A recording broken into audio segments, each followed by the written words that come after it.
771. Call the office at 572-0383 or 572-0215. Rev-Up St. Lucia, the alpha of radio.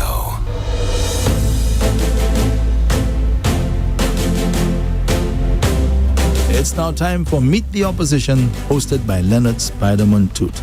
Mr. Montoot, it's always a pleasure seeing you again. Good morning to you. Welcome again to Rev-Up and to Meet the Opposition. Yes. Or Government in Waiting. Government in Waiting, that's correct. Good morning to you, Andre. Good morning to all our listeners, and should I say our viewers, whether in St. Lucia or in the diaspora.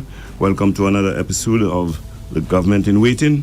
And as you know, since we last met, there are lots of developments. And the first one I would want to touch on is the one that's most on your mind. The date for the next general election has been set, and it is the 1st of December. So for all of you who support the United Workers' Party and those of you who are looking for an alternative government, you have gotten yourselves 2 Christmases in the month of December. The first one will be the 1st of December, after we have made a change of government. That will be an early Christmas, because of course, in that case there, you know what Christmas signifies? It signifies the birth of Christ, one who came to deliver us, one who came to save us of our sins, one who came to save our souls, SOS. The first one, though, will be on the 1st, and you have the United Workers' Party who will deliver us from the clutches of the SLP. And of course, they too, they have come to SOS, save our St. Lucia. So we will have a great month in December, but you must play a part. You must ensure that that materializes by going out on election day and ensuring that you cast your vote, because enough is enough. That what we have here now, and a little bit more, ladies and gentlemen, trust me, that will be too much.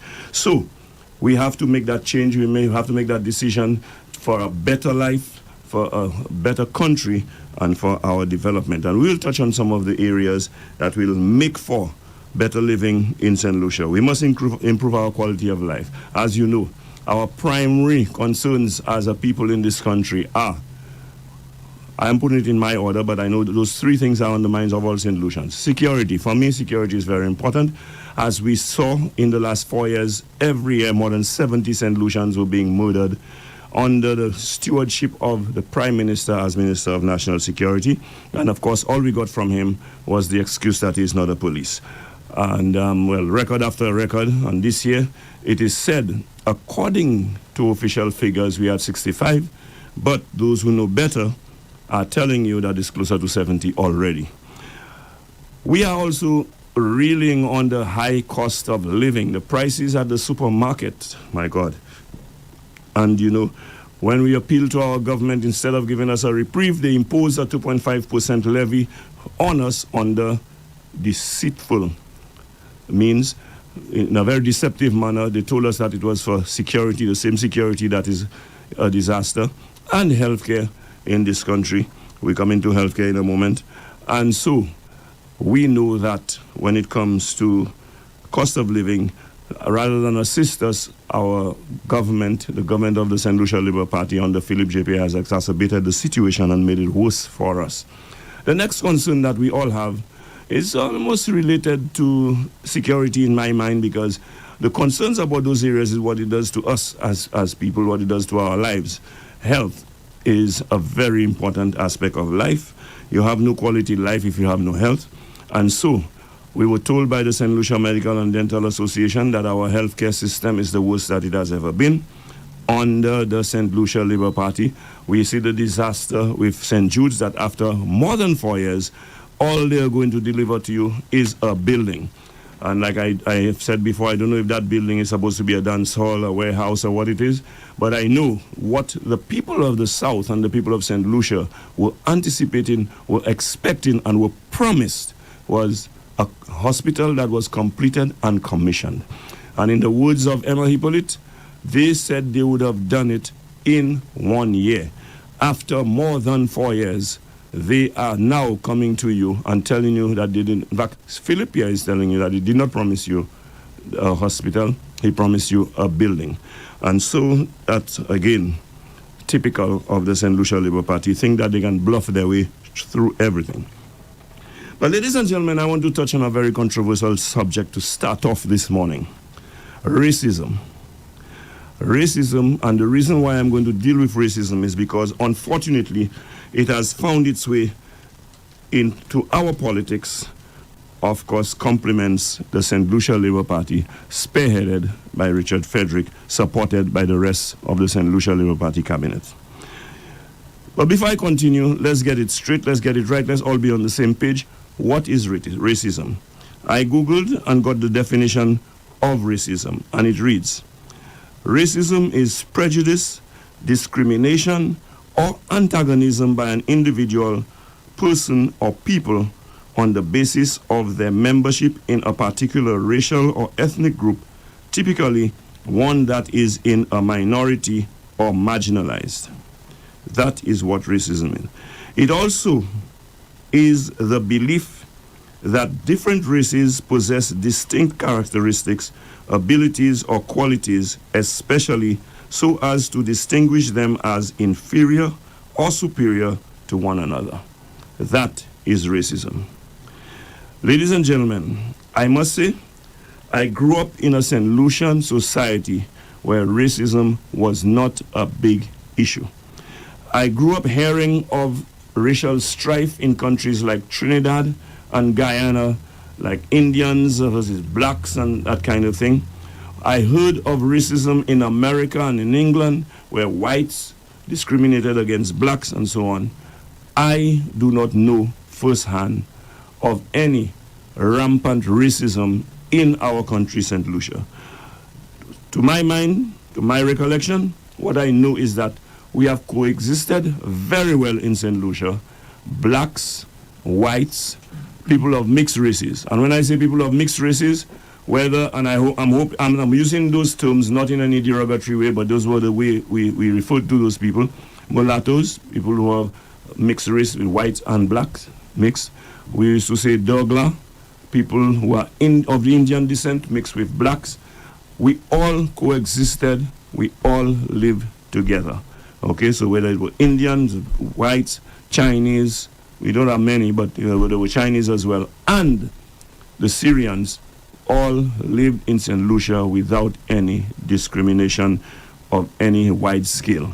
And Mr. Mantut, our flag, our national flag, makes that very clear. Our national flag embraces the concept of diversity by indicating that we have white and black people, that the white and black people fall under the one flag, are part of the one flag of St. Lucia as one people. And so, it is disturbing, it is disheartening, and it is disconcerting to see that leaders in a country would be the one, rather than to promote unity, rather than the one to promote embracing diversity, they are the ones promoting division on the basis of race. And we have heard the Labour Party level attacks on Guy Joseph to a lesser extent, but predominantly on Alan Shasney, calling him a white man. Now, I do not care. I'm not interested in whether Guy is Indian, Dougla, black. I do not care. I'm not interested if Alan Shasney is white, mulatto, or black. I am concerned and interested in them who have offered themselves as leaders to this country, whether they have what it takes in terms of competence, whether they have what it takes in terms of character, and whether they have the right attitude to be leaders in my country. That is the basis on which I am judging them, not on their ethnic or racial background. And I think it's sad that in particular you have a member of the St. Lucia government cabinet on a weekly basis launching attacks on Alan Shasney, very often on the basis of his race. I think that is unfortunate. I think that is unacceptable. I think it is uncalled for. And that I think that is even unpatriotic as a St. Lucian to promote that kind of sentiment that can bring about strife among us in this country unnecessarily. And so when we talk about racism, I know, based on our history, that black people have suffered a lot. They have been at the receiving end of racism.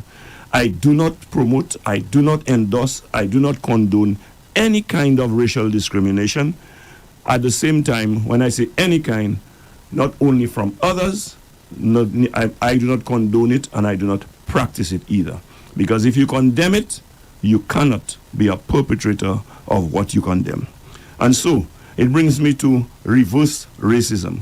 And for those of you who are wondering what I'm talking about when I say reverse racism, again, I go into definitions so that we can all be on the same page, so you can know exactly what I'm talking about and what I mean. Reverse racism is prejudice, discrimination, or antagonism directed at a person or people on the basis of their membership in a dominant or privileged racial or ethnic group. So, Alan Chasney is targeted. I guess it would be on the basis that he comes from a privileged group. I do not know what the basis is, but it is wrong in every way, shape, or form. It should not be condoned. It should not be entertained. And what has been worse is when it is brought to the attention of the government of St. Lucia, namely the Prime Minister of St. Lucia. He pretends that he is not aware of it, and he has not on one occasion stood to condemn it in any form. It is being said on his platform, it is being said in his presence, and he says nothing to indicate that we do not endorse or condone that kind of behavior. It is about time that we remove leaders who will try to lead us down that road. We have enough problems to deal with already in this country without racial division among us, that we do not need additional problems. We have environment to deal with, the threat of hurricanes, we have the economy to deal with, we have the crime that they are not handling to deal with, we have the high cost of living that we are grappling with, we have the health situation that is killing more of us in this country. All of those are greater, more salient, more relevant concerns that we have to address. Let's not create more problems where they do not exist. And that is my piece on the issue of racism. Just before we move on, yes. So somebody's been going down that road recently? Not recently, constantly. Richard Frederick has been doing it constantly, and he's not the only one. There are many other members of the present government who have been making racial references, making racial slurs about Alan Chasney and even Guy Joseph. They have been doing that. And of course, you know, Guy Joseph is of Indian descent. Alan Chasney, his mother is white and his father is black. And I have said so. You know, let us look at the hypocrisy of those people. The hypocrisy. I keep repeating it. I have to highlight it. You know, even people, spokespersons of the St. Lucia Labour Party like Yadi, who make disparaging remarks about Alan Chasney because of his ethnicity. These are people who hail Bob Marley. But he does not know that Bob Marley's father is white. But Bob Marley is of mixed race, just like Alan Chasney. All of them in the government there right now, who hailed Obama as the first black president. Obama is of mixed race, just like Alan Chasney. His mother is white, his father is black. In fact, in his case, it's exactly like Alan Chasney. Okay, in Bob Marley's case, it's exactly like Alan Chasney. But no, it's different. It's different for Bob Marley. Bob Marley's father is a white man. Okay?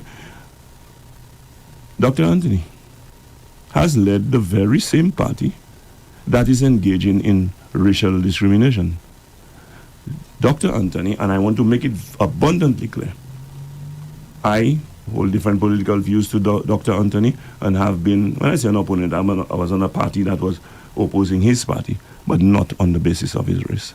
Dr. Anthony is a St. Lucian, is a citizen of this country, and as such has the right, just like you and I, or any other St. Lucian, to play his part, make his contribution, and play a role. And I judge him based on my political beliefs, my expectations, my wishes, my desires, my aspirations, not on his race. But they embrace Dr. Anthony and have no problem with that. But I just want to remind them in all of their hypocrisy that Dr. Anthony too is of mixed race.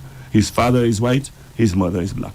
Okay? Well, do you think most St. Lucians support this kind of behavior? Most do not. I agree. What is sad, I agree. But what is sad is that we all condone it by being silent. We are tacitly endorsing it by not condemning it. It must be made clear to those who try to advocate racial division in our country. It must be clear to those who try to advance racial division that we will not condone it. It is unacceptable, and we do not want it. Because if you don't, you know, Andre, I keep remembering what my mother said to me when I had my first child. Okay? You know, I mean, you have your first child, you believe, well, that's the first child in the world, and, you know, you love your child so much that you don't want to punish them, you don't do anything like that. She used to say to us, my wife and I, you know, you all better correct the child now. And if you have to give him a little tap on the back of his hand or on his buttocks to stop him from what he's doing, do that. He will cry, yes, but do that. You don't love him if you allow him to do this. And later on, when he goes astray, okay, instead of a little tap, you have to break his arm to stop him. You understand what I'm saying? Mm-hmm. So, I'm saying, when we sit idly by, see these things are happening, and we say nothing, it grows, it becomes normalized. You see, Andre, just like crime. I've come here this morning, good morning, Andre, whatever. You didn't say to me that the lady was shot last night and killed. I didn't say that to you. Why? That is not even news in St. Lucia today. Why? Because it is normal for people to be killed in this country now. Some lady 90 years old would have died in your community. I don't even know the person. I'll come here. But you know, there was a death in the Clary today. That this lady, and so on. You talk about it. That is because it was a big deal. Life meant a lot more to us. What you're saying is true, because I think there was a killing in Mark. I think on Saturday. Yes. Imagine, I only heard about that, I think on Tuesday. Imagine that. Yeah. And so we have to be careful what we allow. But let me ask you something, Mr. Montoud.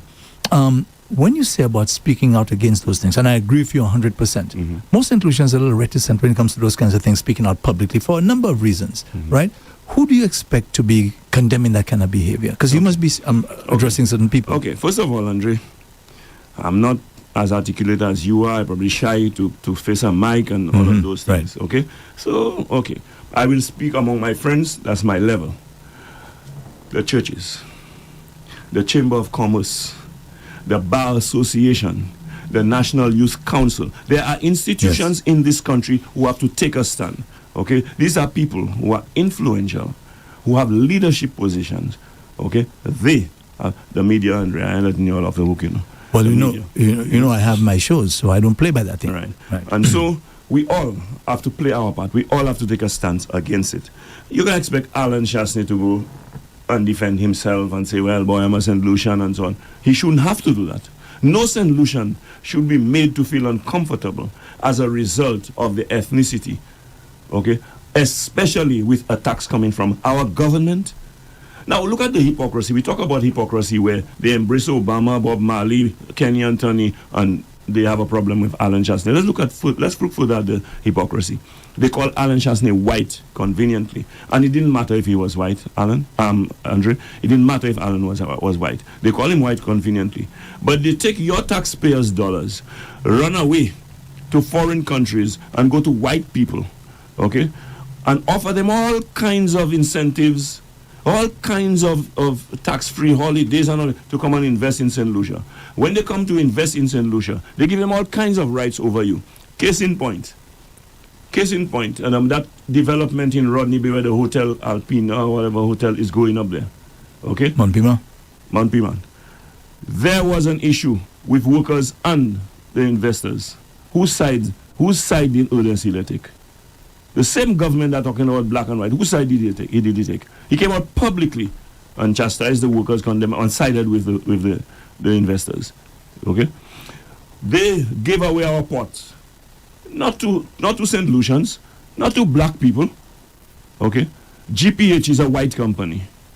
Okay? They had no problems doing that. Literally give away our ports, Soufrière and Castries, and jeopardize any future development in Vieux-Fort. These same hypocrites are the ones who do that.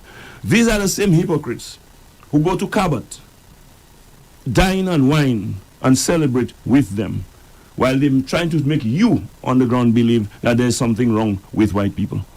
Okay? These are the same hypocrites who boast about how well our tourist industry is doing.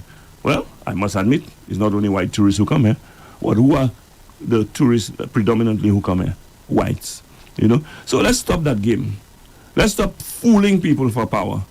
Let's stop playing cheap politics with our people in this country. And as an election is around, there's no limit, no breaks as to what they do and how they go about it. And so we have to speak out on it, and I will always speak out on it. And of course, the efforts... And so will I. Yes, and I fully appreciate that, Andre. But, I have always said the efforts to silence me will never work. Never. I will speak, even if you're in power, I will say what I have to say to you if I think what you're doing is wrong. So, fortunately, Andre, we do not have racism at the individual level on a wide scale in St. Lucia. I don't think the average St. Lucia has a problem with a white person or with an Indian or Indians with blacks, white people with that. But let's not forget that there are blacks who are citizens of St. Lucia. There are Indians who are citizens of St. Lucia. There are white people who are citizens of St. Lucia. And there are people of mixed race who are citizens of St. Lucia. And as such, as citizens of St. Lucia, they have a right to vote. Let me say to especially the people of Caucasian ethnicity, take note of what your government is perpetrating, what your government is promoting and peddling, because it can be of great consequence to you if it is not nipped in the bud. Okay? You being in the minority, if it is not nipped in the bud, it can be of consequence to you. If you want to sit idly by and allow it to fester and grow, that will be your problem. Not just yours, it will be ours, but you will have a price to pay. And I'm saying so.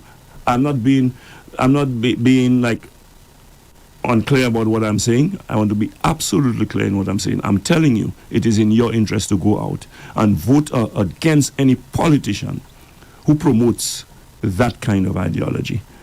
It is in your interest to do so.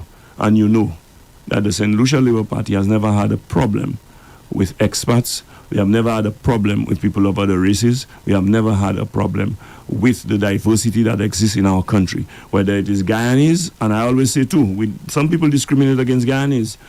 The Guyanese who are here, most of them are predominantly descendants of St. Lucians who went to Guyana for a better life when things were great in Guyana. And now some of them have returned. We want to discriminate against them because they have a slightly different accent to us and all of that. That is not right. And then the same leaders now, the hypocrites that they are, will go and sit around a table and talk about Caribbean unity and, CARICOM and all that kind of foolishness. That has to be in evidence in our daily living, in our everyday life. Don't tell me about love and unity when you and I live in like cats and dogs, And so, at the same time, fortunately, it has not taken root to any extent where it has become a widespread problem in this country. Otherwise, it could really have devastating, disastrous implications for us, not just socially, but economically as well.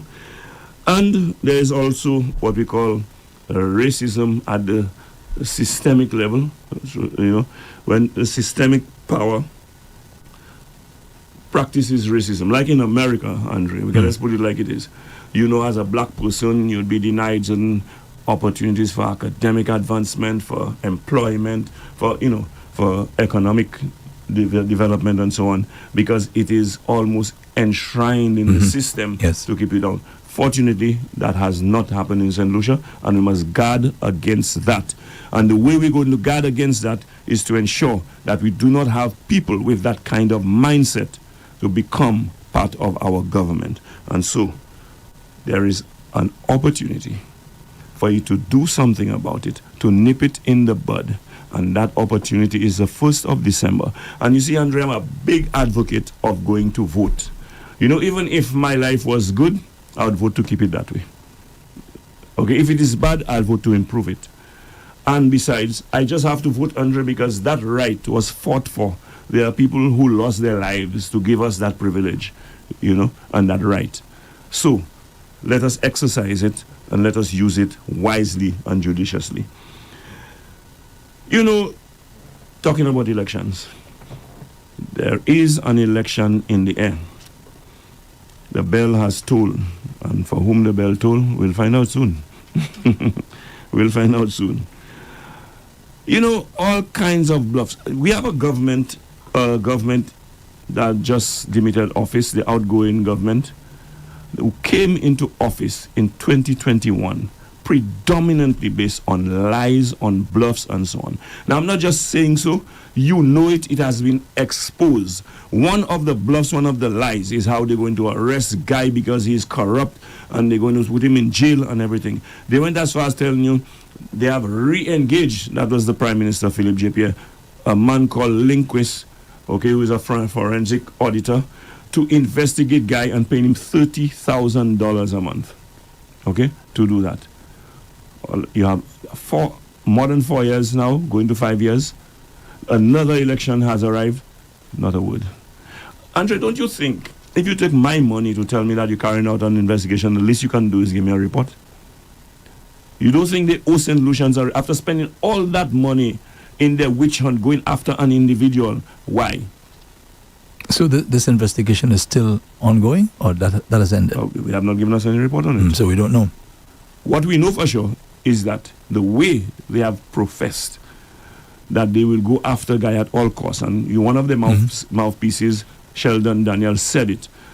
Okay, they'll stop at nothing. They'll go to every length to prevent Guy from being in the House of Assembly. Now, people ask what this guy has done. That guy, what has he done? He is a very vociferous advocate, incessant advocate for his party, his country, and what he thinks is right and wrong in criticizing them. And so he's a thorn in their side.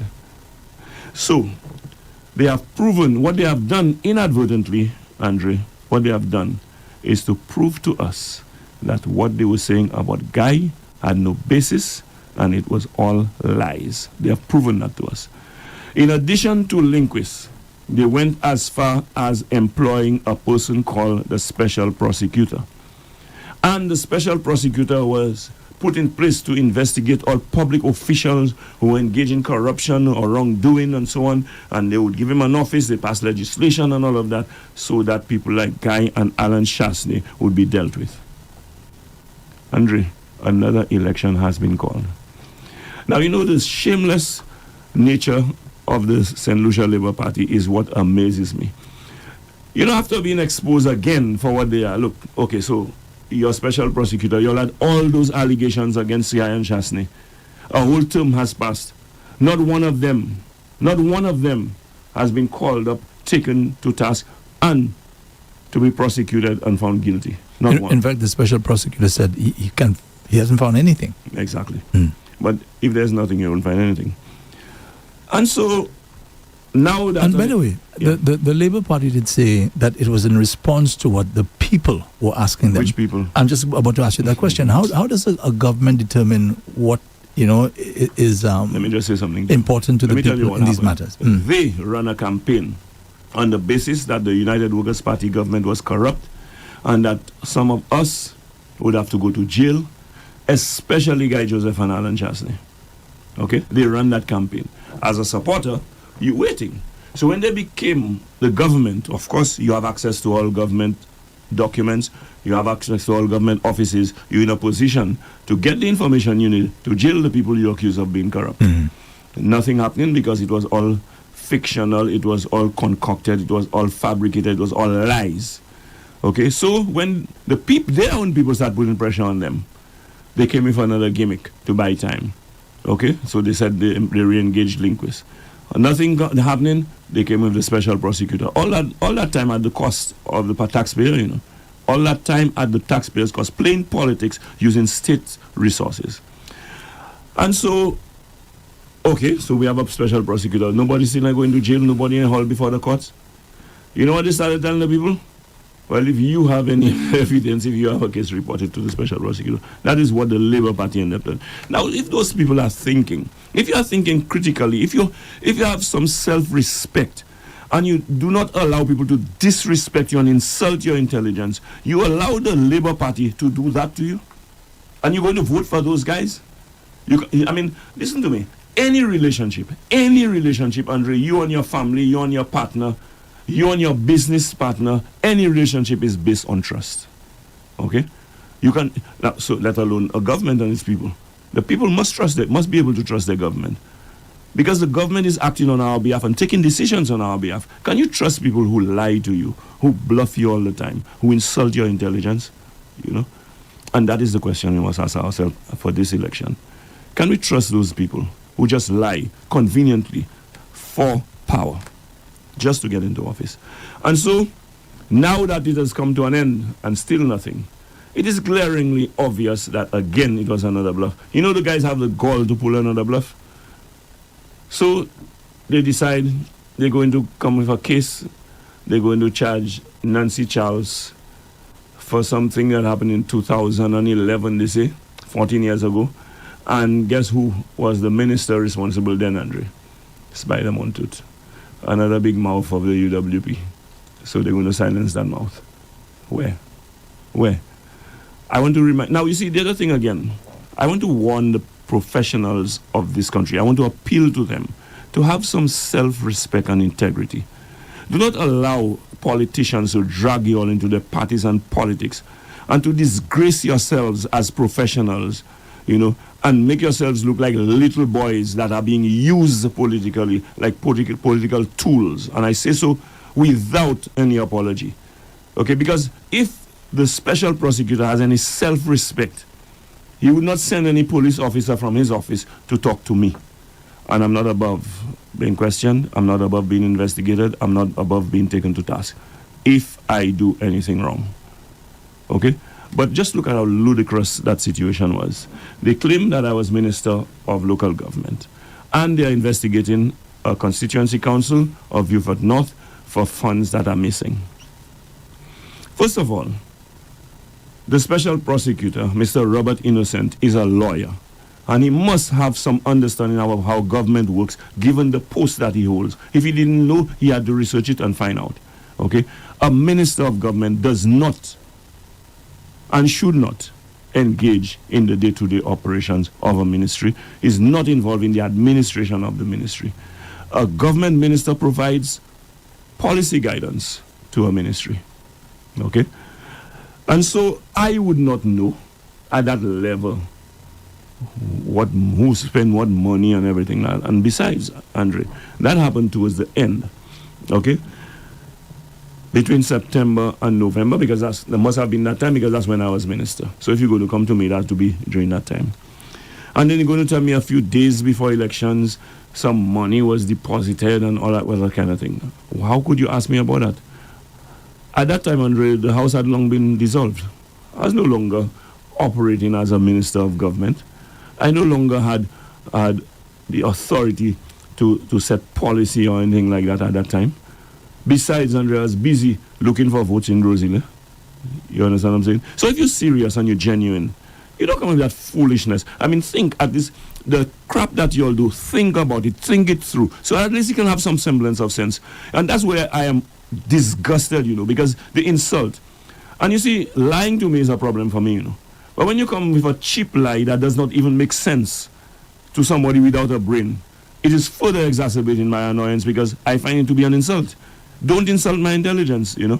And so I said to the police officer, you investigating a matter that took place in 2011, okay? And you claim it has to do with that. Have you spoken to the PS who would be in a position to answer those questions you want to ask? Have you spoken to the officer that is the local government officer who's more directly involved in that? Have you spoken to the chairperson of the council? What are you coming to me for? Okay, besides, Mr. Innocent, back to you.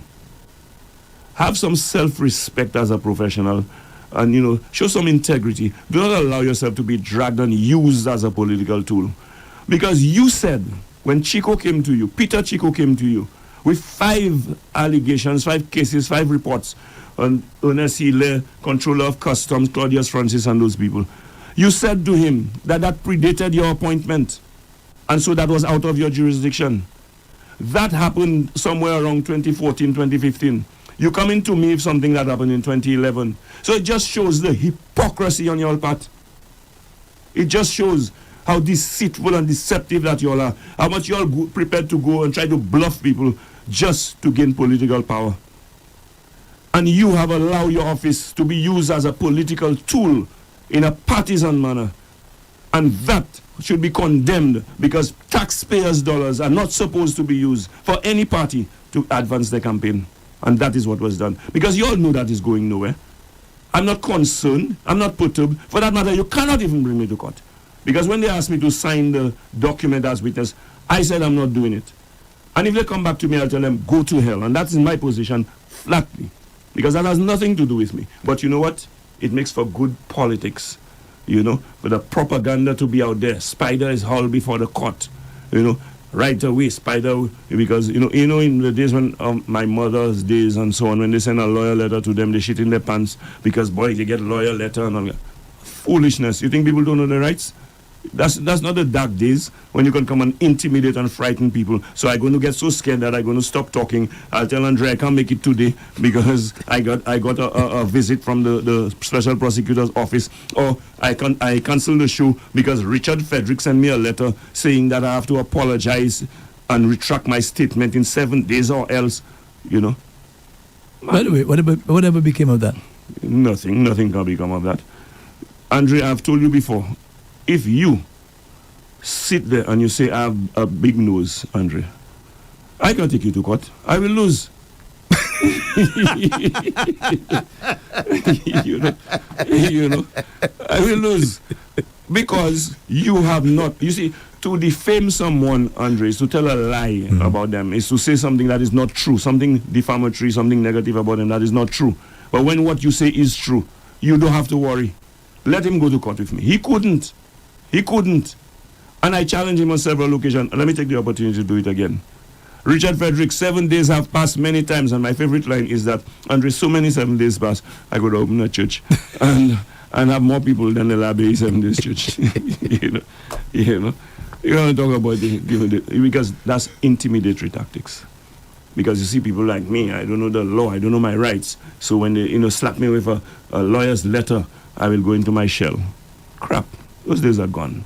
Don't think people don't know the rights. And so I will speak truth, just like you all take to the airwaves, use government institutions and resources to perpetuate and peddle your propaganda and your lies. I will do the legitimate thing. I'll go through the mediums that are available to me and to profess the truth. And that is what I'm doing.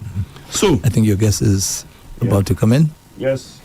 Okay, I'm welcoming my guest, Mr. Rush Clark. Rush Clark, as you will well be aware right now, is the endorsed candidate for the United Workers' Party for the constituency of Castries Central. And I don't know if it's because Rush heard me talk about Richard Frederick, he appeared. But he will be doing battle against Richard Frederick. He is the one who will be dislodging Richard Frederick. And so, Rush, welcome to the government in waiting. And I think you're expecting another guest a little later? Might drop by. No, I'm not sure. But Tommy might drop by sometime. I'm not sure of that. But I welcome you as a member of the government in waiting. And you have been dubbed the David of the United Workers' Party. And ladies and gentlemen, in case you're wondering what I mean, you know the Bible story, David and Goliath. Richard projects himself as Goliath. This is the slayer who will take him down in the next election on the 1st of December. And I know Richard is very worried, very disturbed. He just made his last trip to New York last weekend because when Richard is not a government minister, he will not be granted a visa because in the United States, Richard Frederick is persona non grata. And in this coming election, the people of Castries Central have to treat him as persona non grata when it comes to being their parliamentary representative. It is time to return decency and honor to the post of Member of Parliament for Castries Central. So, sir, welcome. I have a lot of things to talk about, and I didn't get to touch before you came. But as always, I always give my guest priority because Andre and my listeners always rather hear you all than me. So I will give you priority in terms of what we want to discuss here this morning. Welcome to the government in waiting. Thank you guys once again. Morning. Thanks again for the wonderful introduction, Spider. Okay. Morning, Mr. Clark. Morning, Andre. Morning. Good to see you again. I've forgotten what it is like, and Andre don't know what it is like. How is the campaign going? So far, the campaign is exciting. I can tell you that the people of Castries Central are waiting for the first. They're waiting for the first. A lot of persons that were shy, were intimidated, are no longer intimidated. Persons have not forgotten the stages and the levels of victimization that they went through, and they're not forgetting what it is to see a government sit back for 4 years and only now show their faces. So as we go through, we continue on our canvassing, following up with the constituents and finding out, what it is that the ideas and the changes that we'll be making, letting them know some of our policies and our intention. We recognizing that energy from them, and I could tell you they're waiting for the first. Definitely. Rush, I've not heard you. I've heard Tommy. I've heard Marcella Johnson. I've heard Elisha Norbert. I've heard the candidate, the Bradley from Denry North. Denry. I say that Bradley from Denry because I have Bradley in Swazell as well. That's right. Complain about the practice of their paraphernalia being taken down. Again, another form of intimidation, and I am going as far as to say encouraged by your opponents of the St. Lucia Labour Party. And let me tell you why I say so. If it is that I am a candidate, I used to be a candidate, and all the paraphernalia of the other side is taken down and mine remain, I have to assume that it wasn't the win. Because in the last few wins I know of that passed in St. Lucia, it took Richmond roof, Portman roof, everybody roof. It don't discriminate. I cannot assume that it is the win that took the other side's paraphernalia and left mine. I would assume it's my supporters who did so. And even if it is not my supporters who did so, I would be quick to go out there and make a public statement asking my supporters if they are to desist, or at least call my supporters and ask them to desist from doing so. That has not been done. I am not going to come here and try to incite any or escalate any kind of violent retaliatory action or anything like that, but I know how I would have dealt with it. Okay? And since nobody's taking responsibility, I will assume it is the win. And naturally, if it is the win, it will take yours down too. Well, that's how I will deal with it. I would say it in advance for the wind not to blow in my direction and not in the direction, because one of the things that I encourage is for a peaceful campaign. We've That's gone right. through too much on island and in the city with the homicides, the amount of troubles and how shall I say, issues that we've faced, for us to be bringing that into the elections as time comes a lot closer. I couldn't help but listen to the conversation you had just before this, where you were speaking on racism, and once again, Spider, you hit the nail on the head.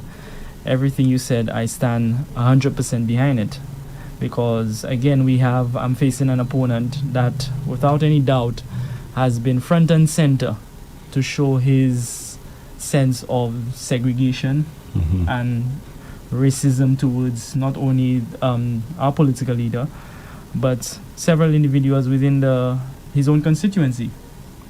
I see. You have an individual that might just be head fast on just attacking, but again, attacking whom? When you're attacking those that you're supposed to be representing. Anybody who opposes him.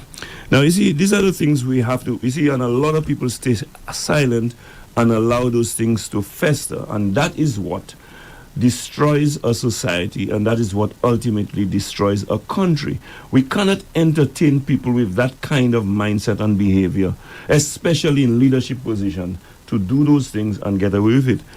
100%. Because, you see, Andre, I have to go back on that whole thing of intimidation.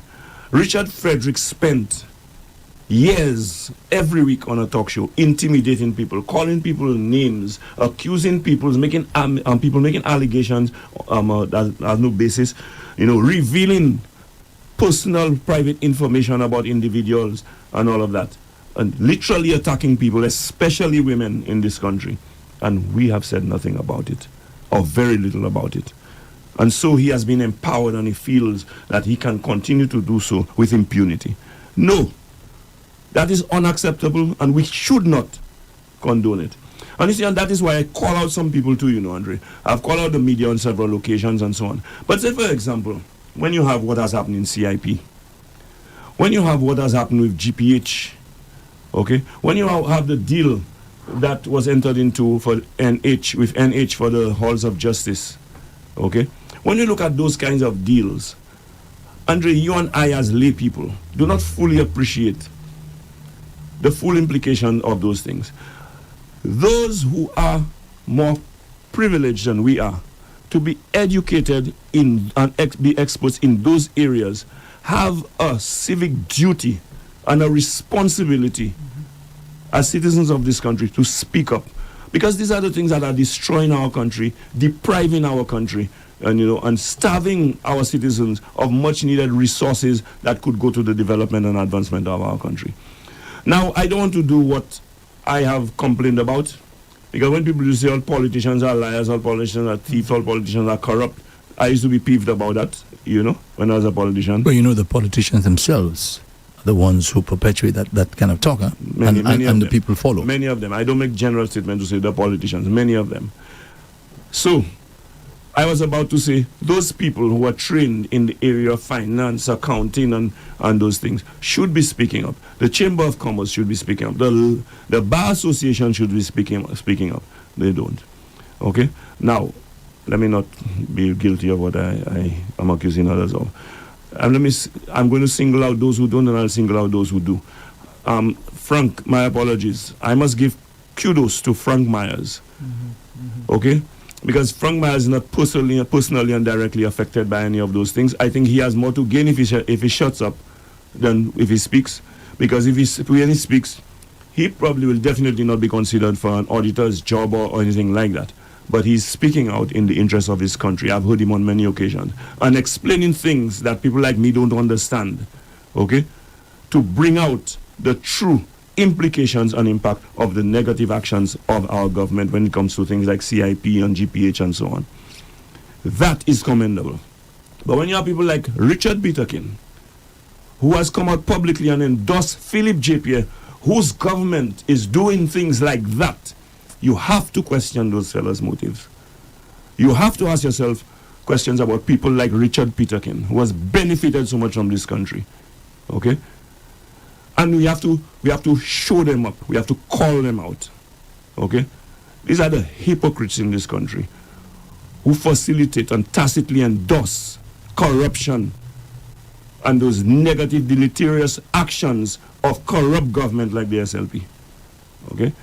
And the Bar Association, all of a sudden, you see, we don't have a national trust. We don't have a Bar Association. We don't have a Chamber of Commerce. We don't have any of the how you call the Churches Association? The Christian Council.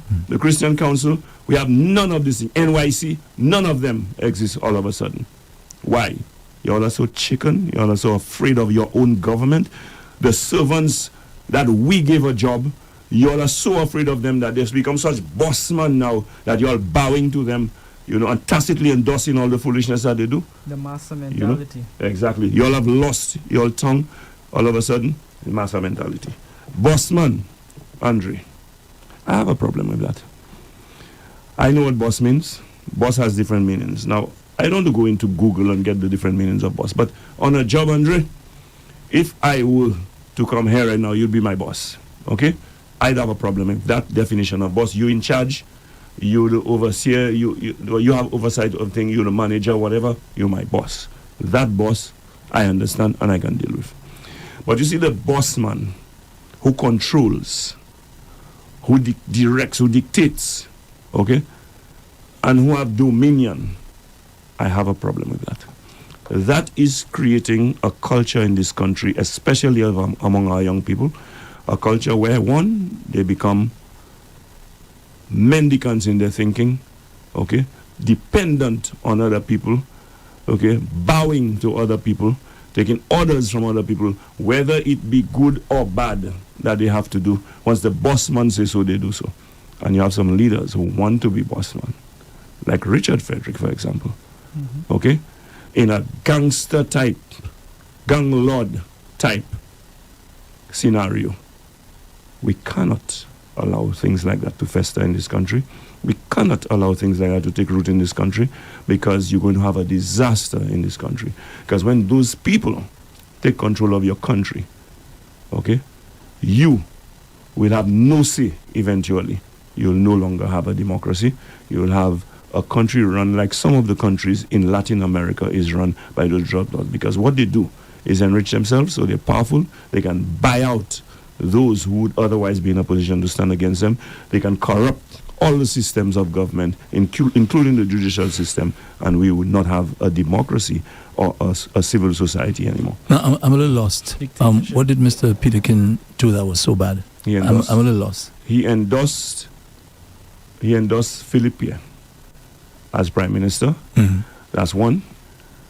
And if he's a patriotic St. Lucian, knowing all of the atrocities of the St. Lucia Labour Party, especially when it comes in financial terms with CIP and GPH and all of those deals, he would not have done that. Secondly, he has said nothing. Have you heard him say anything to condemn all those passports that have been sold? We had billions being spoken about, and not even a report, not even the legally required report that is supposed to be presented to Parliament that has been presented. You have heard him say anything about that? No, but I'm curious. If he endorses the Prime Minister, what's wrong with that?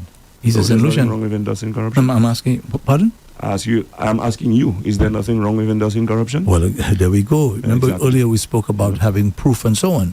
If there's no evidence to support anything, because that's the same thing you were condemning a while ago, Mr. No, it's not the same. It is not the same. It is not the same. Yeah, no. I'm saying let me point out the difference. Hold on. I'm just saying you were condemning corruption. Yes. That's what I'm talking about. Yes. Okay, because you said certain accusations were leveled against members of your party. Accusations. Right. So I'm saying, hey, you are doing the same thing again. No, I'm not. To highlight a point that you mentioned earlier, Andre, what Spider was mentioning earlier, as well as it pertains to Mr. Peter, he also mentioned that, again, still you heard nothing from Mr. Peter when, again, issues as to this country's finances was being squandered. This country's the CIP situation was being presented. Just to come out blatantly and say, okay, I'm endorsing the Prime Minister on that hiatus. What then? Why only promote one component, and yet everything that has been happening to the people of St. Lucia, everything that the United Workers' Party has been presenting that is detrimental to what we're facing right now, we hear nothing from them. Everybody seems to have what you call the moo tablets at a certain point in time, and then come out and then want to endorse this individual. While it is his right to support who he wants, I'm calling him a hypocrite because he knows better. And by virtue of his training, his expertise, and so on, he should be one of those in the forefront speaking about the situation that is in the CIP. Now, unlike what they did and say, Guy is corrupt, Alan Chasney is corrupt, UWP is corrupt, okay, I have presented documents that show corruption in the CIP, okay? We have asked questions of the government on the CIP, questions that answers that we are entitled to, and they have refused to give it. Okay, even where the law states that they are supposed to present and table reports to the House, they have not done it. That is corruption in itself. Okay, we went for almost a year without the Integrity Commission being properly constituted. That is corruption. Okay, has he said anything about that? And these are the kind of corrupt practices that gives rise and makes space for financial fraud and all of those things to take place. Okay? So when I speak, I don't just speak arbitrarily. I'm not just calling people names and so on. Andre, let me say something to you. This year marked 24 years since I am involved in politics at the level that I am right now. I've never been sued.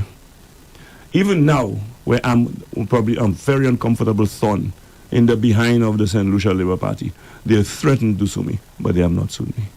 You know why? I don't just stay and say things. When I say Andre is wearing, what is that, red, Andre? Orange. Orange. All right. It's good that it's orange. So orange is more neutral. You know, but if I say that, Andre, it's because I know that. I probably even have a picture of you wearing it. Okay? I don't just come and say things. So take me on when I say, because you know they're quick to say, oh, Spider is telling lies and spreading lies and so on. Point out the lie. Challenge me on the lie. That is what they have to do. Okay, so I don't just say things. So Andre, when you hear me say it publicly, there are things I'll say to you one-on-one. Why, I believe that's brush little brother should, you know. I do know that. I say that to you one-on-one. I come on radio and say that.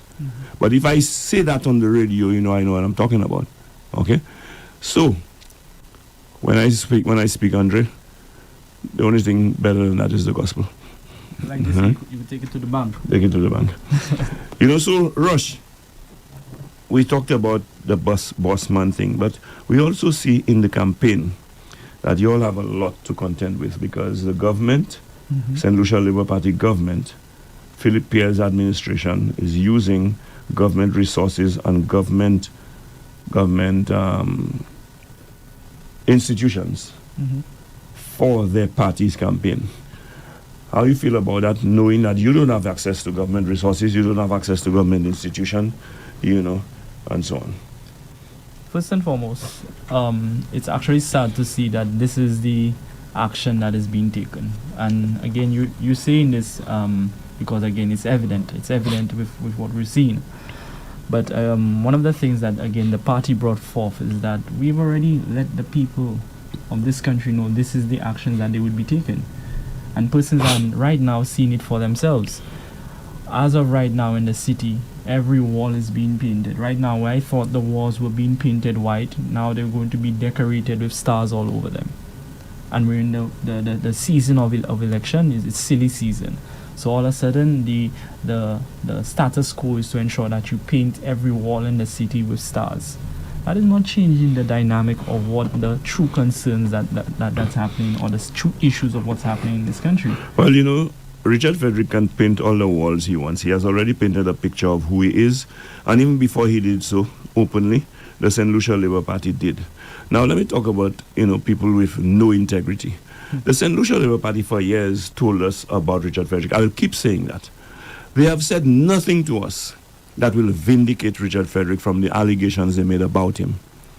But that same Labour Party, under Philip J. Pierre, embraces that same individual, Richard Frederick, and puts him in a cabinet of St. Lucia. They don't even think that the guy qualifies to be a member of their party, but he is a member of our cabinet in this country. I mean, St. Lucians, ask yourself questions. Can you be taken for a ride worse than that? Can you be insulted worse than that? Just for political expedience, just to get into political office, to hold on to political power. These things are being done. They think that the guy is so despicable that they won't even accept his application to be a member of their party. But he is a member of our cabinet, and we sit by and accept that. We should condemn people who insult us in that manner. Okay? But you know what? It happened. But there's redress. On that note, Spider, I honestly believe we need to have a criteria when it comes to the character of these individuals. There needs to be a benchmark. Well, you see, I know what the UWP put you all through as part of some of the panels, and I know the questions you all had to answer, the research they did on you all, and so on. It is up to the organization to do the background checks and due diligence on every individual. Now, if they don't have standards like the Labour Party does not, the people of St. Lucia should exercise standards and let it be known. But you see, they were bluffed too. Because when your Stephenson King tell you he's a patriot and so on, a lot of people who voted for Stephenson King told me, well, boy, in light of the fact that he fell out with UWP, they thought he would have, eventually formed his own party.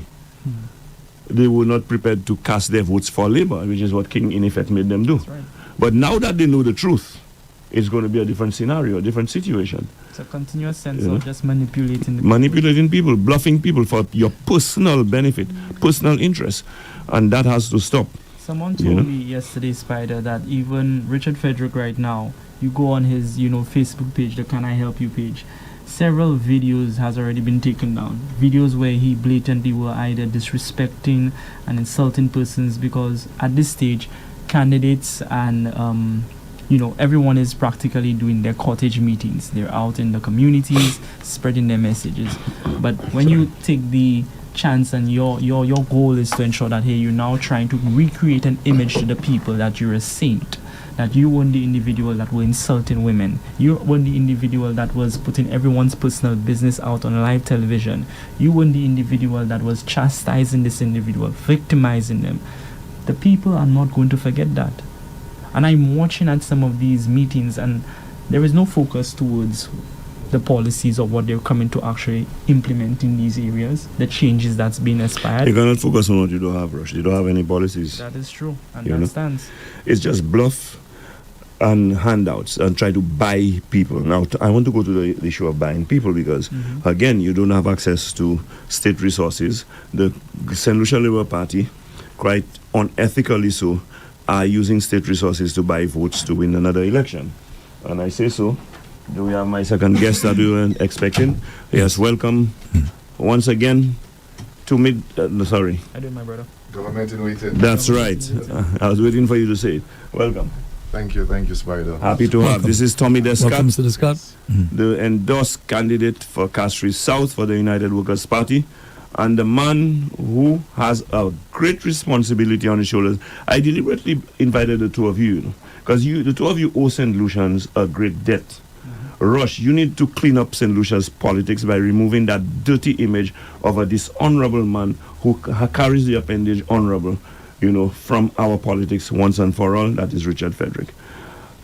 You, Tommy, have the responsibility for getting rid of the individual that can be classified as perhaps the most corrupt politician St. Lucia has ever seen. The person who is synonymous to corruption allegations, Ernest Hiller. Yep. And so, I want to put you on the spot immediately, Tommy. I was saying to Rush, y'all don't have access to state resources. No. The Labour Party, Philip J. Pierre and his party, make no bones about using government state resources and government institutions to advance their partisan political causes and to buy votes. Yes. Case in point, they are offering St. Lucians a bonus, our public servants. I have no problems with that. But when you use it as a political tool, I have an issue with that. Yes. They are saying, after the House has been dissolved, they're claiming they're going to give you a VAT-free Christmas, day of that. Yes. I want to commend you all, the two of you and your party, for what you all have done. Yeah. What United Workers' Party has done is to level the playing field by saying, okay, so they have disarmed the Labour Party with that as an asset. Yeah. By saying, well, we too will honor the $500 bonus when we come into office.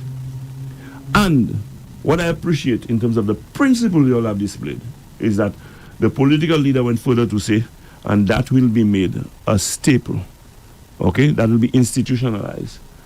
He didn't say how much. If the economy is doing well, it might be 5,000. Yeah. I'm just saying. Yes. Okay? But by so doing, going forward, I appreciate the fact that none of you all, including you also that come with that thing, they cannot use that as a political ploy in the future. Because state resources is not supposed to be used in that manner. Yeah. When it comes to the VAT-free,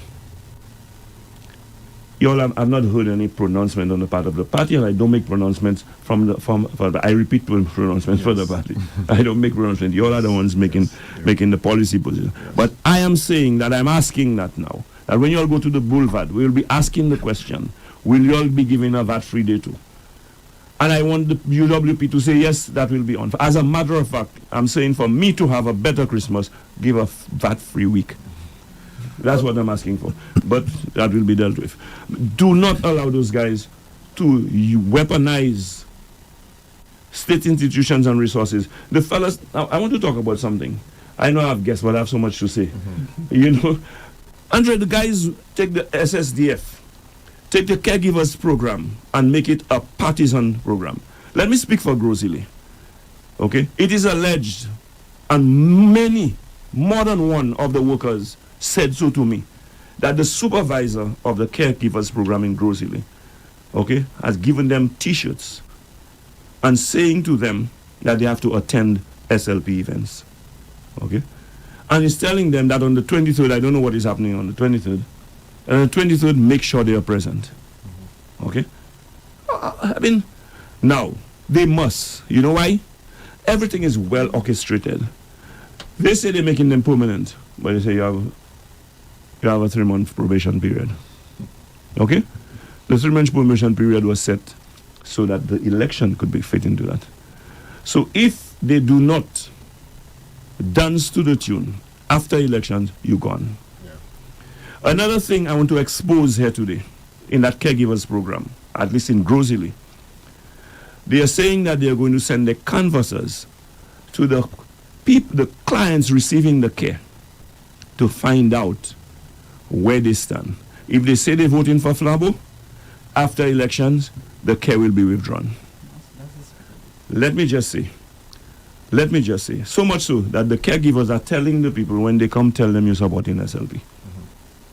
Now, that's up to you if you want to tell them you're supporting SLP or not, because nobody knows where you vote when you go to the ballot box. But I'm saying to you, you need not fear. Just ensure that you go out and vote to ensure that they're in no position to exact those kind of vindictive measures on any St. Lucian. That is a party, Andre, that is slowly taking away our democracy. That is slowly undermining all institutions of democracy. They capture you all already, the media, okay? And now they're undermining the public service, to do so. And they're using threats, they're using, intimidation and all of that. They are using even the judicial system by having a special prosecutor go and ask people questions. Okay, I know I'm a loudmouth, but nothing is going to shut that mouth, Andre. So special prosecutor or not, you all can't intimidate me with that. Threatening lawsuit, not going to intimidate me. Here, what I have to say about my government, that's my right. Okay? So I depend on you all. I depend on you all to ensure that you all put measures in place when you all get into government. Because you're in opposition now. I know you all will agree with everything I say. But when you all get to government, you have to put measures in place to ensure these things cannot happen. We have to preserve our democracy. Just remember, I was in government, but I'm no longer. You all will not be there forever. As a private citizen, we have to protect the quality of life and the institutions of liberty and freedom that we have in this country. Gentlemen, open mic. Is there anything you all want to say? Say it, because I have so much to say. Spider, well, thank you for having me on the show, Spider and Andre. Morning, what is clear is this is the agenda of the Labour Party. It's not a people first agenda, nor it's a country first agenda. Right. It's a party first agenda. And like you've indicated, every institution has been captured by the Labour Party. Talk about SSDF, an institution that is supposed to be the tip of the spear where you fight poverty and alleviate poverty, has been captured, as you can safely say it's an extension of the Labour Party. An arm of the Labour Party, yes. You talk about the NLA. I mean, that's another trust. I mean, this is another. Even the police force. Corruption. I mean, there's so much. I mean, and so where does it stop? And you said this is a systematic assault. Tommy, I know that was a rhetorical question, but I don't know where it stops. I know when it stops. It stops on the 1st of December. Yes. Because this thing is the level of psychological violence that Labour is meting out on our people. I had an experience with a lady I was canvassing, and she was getting support from the caregivers, and she came. And then she was, it's a sort of trepidation. But then I realized there's someone in the background who's a caretaker with their red bands and so on. And the lady visibly in trepidation. I said, well, what's going on? And it's clear that they are using these individuals to coerce, these individuals to support. And that is a suppression of the person's human right, the right to vote for whichever government they so decide, they so choose. And so it's I mean, there are so many things that we now need to write Spider. And let me just say, when the employer becomes afraid of the employee, it's time to fire the employee. And if the master is afraid of the servant, the master has to get rid of the servant. And that's what we have to do in this general election. I want to say something. The St. Lucia Labour Party's motto is bread, freedom, and justice. Okay, and United Workers' Party is unity, work, and progress. I mean, I know you all are united. I mean, I'm on the fringes. I know the work that UWP has done. This program doesn't have time to discuss that, from Pigeon Point Causeway to Hiwanore Airport. That's north to south. The progress that has taken place in St. Lucia, that is synonymous to Flabo. But bread, freedom, and justice, I want to examine that. You just spoke about the freedoms that have been taken away. All right? Our justice system is being undermined as well, because you see how they weaponize the special prosecutor, even they infiltrating the police force and manipulating it and all of that. Let's talk about bread. Now, before you talk about bread, I might say about that. I am not an economist, so I want to speak before you. Yeah, man. Okay? Yes. My economics is not on your level. Yeah. I am a layman when it comes to that. I understand basic economics Yes. on the same level as my mother. Yes. So let me just say to you, and I want you to explain that to me. You found me with a bread. You took it away. And now you're advocating to me that half a loaf is better than no bread. I did not start off with no bread. So why are you telling me half a loaf is better than no bread? Let's go back to where I started. I have a bread. Yep. I'm looking toward you Yes. to empower me to get 2 loaves. What do you understand by that? Well, Let me just inform you yeah. that when I went to the bakery 4 years ago, with 50 cents, I came out with 2 loaves. Yeah. Now when I go with 50 cents, I come out with 1 loaf. Yeah. So explain that economics to me.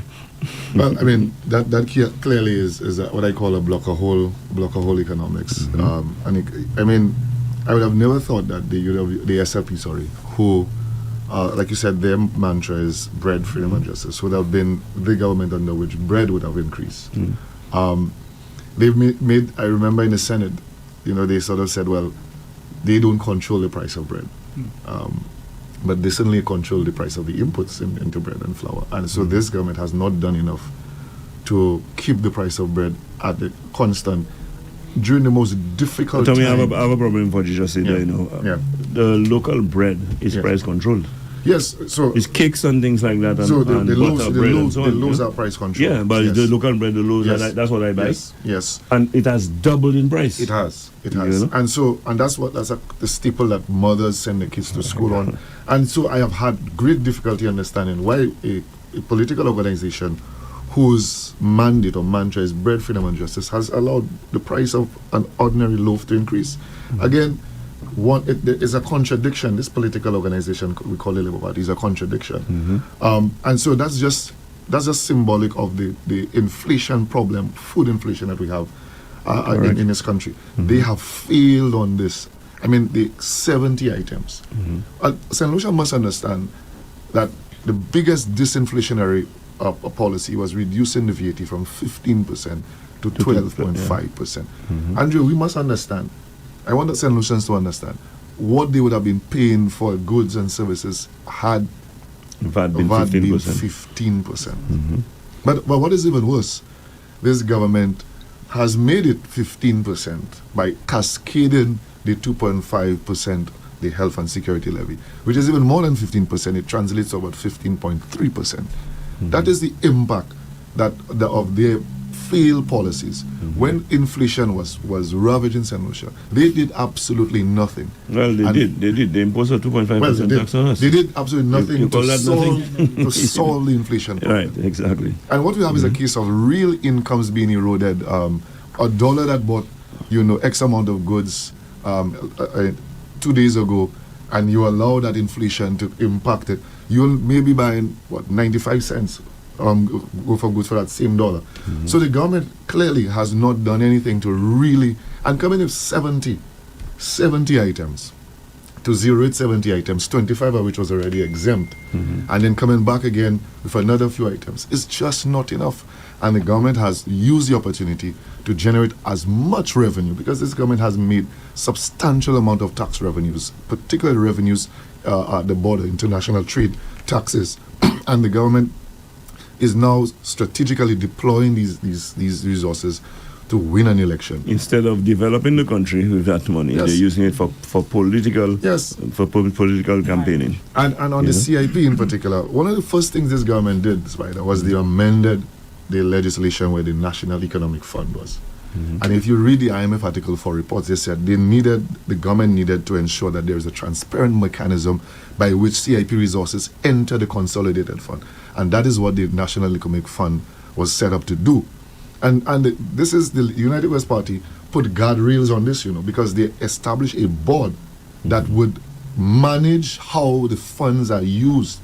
So they make sure that these funds are aligned with our national priorities. One of the things we said that we could not use CIP revenues for recurrent purposes, because This is a windfall. So long. I know what recurrent is, but not all my people know what recurrent is. Yeah. So they cannot use it for recurrent expenses, meaning salaries and things paying like of that. goods and services and that sort of thing. Yeah. You wanted to use it to transform your economy. So you wanted to ensure that any use of that is either in capital expenditure, roads, schools, and that sort of thing. They also were looking at the possibility of using it to lower our debt. But what this government did, they amended the legislation, so cabinet has total discretion to use the CIP and do whatever they so desire. And now we are seeing strategically that this government has held back CIP resources. Because I looked at the data, Andrea, and I will explain this in a subsequent platform. Mm-hmm. This government has strategically held back CIP resources to use on the eve of an election rather than using it to build and transform this economy. So they can use it for their campaign.